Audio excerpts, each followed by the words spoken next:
In today's video, I'm going to teach you, insert video title here. Before we begin, make sure you have your tax documents in front of you, like your W-2 from your employer, any 1099 NEC forms for freelance or side work, and 1099 INT statements from your bank.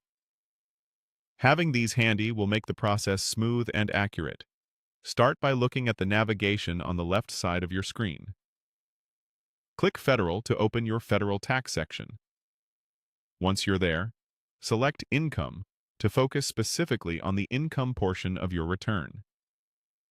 From this page, choose Start or Add Income to begin entering your information. If you worked a job and received a W-2, choose Wages and Salary, also labeled W-2 in many programs. When prompted, enter your employer name exactly as it appears on your W-2.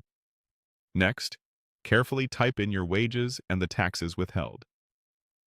These amounts should match the boxes on your W-2 form, so take a moment to double-check each figure for accuracy. When you're done, click Continue to move forward. If you also had freelance, contract, or side income, select Self-Employment or 1099 NEC. This category is for payments reported to you on a 1099 NEC or for similar non-employee compensation. Enter the payer name as shown on your form, then input the total income earned. Use the exact numbers listed on your statement to avoid mismatches. When everything looks correct, click Continue.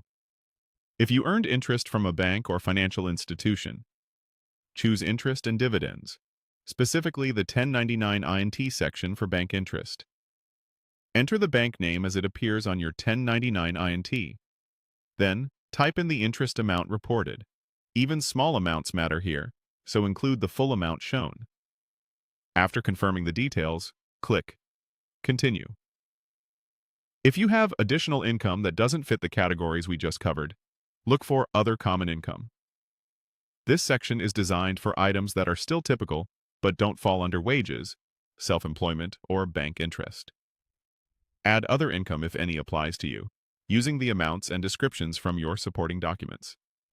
Once you've added what you need, click Continue. Remember, only complete the sections that apply to your situation.